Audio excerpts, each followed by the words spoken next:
Hi, this is Dale Shields, pastor of Church of the Redeemer in Gaithersburg, Maryland. Thanks for joining me for our devotional time today. So glad that you've been a part of this week of devotions. We're going to wrap up the week strong with just a reminder of what it means to live in the love of God. What does it mean to be a loving person toward others? The Apostle Paul gave us the characteristics of real love in 1 Corinthians chapter 13. That's the love of God, the God kind of love. And he made this statement. He said, love doesn't keep a record of wrongs. Think about that for a moment. That love keeps no record of wrongs.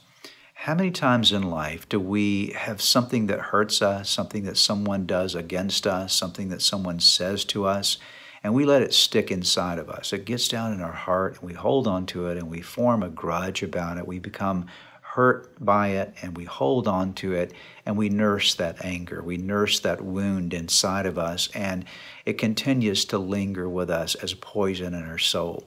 And anytime that you and I hold on to hurt that is internalized and not resolved always becomes anger, and anger that is not resolved becomes resentment, and resentment that's not resolved over time becomes bitterness.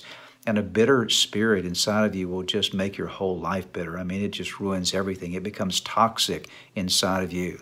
And there are a lot of people that are walking around with a lot of toxicity in their system, a lot of poison in their system, simply because they haven't forgiven someone. They're still holding on to something that someone did to them, and they're not letting it go. And somehow they think that they're paying that person back for what they did to them, when in reality, all it's doing is hurting themselves. The very poison is really destroying them. It's not hurting the other person, it's hurting you when you hold on to bitterness. So the Apostle Paul reminds us that real love doesn't hold on or keep a record of wrongs.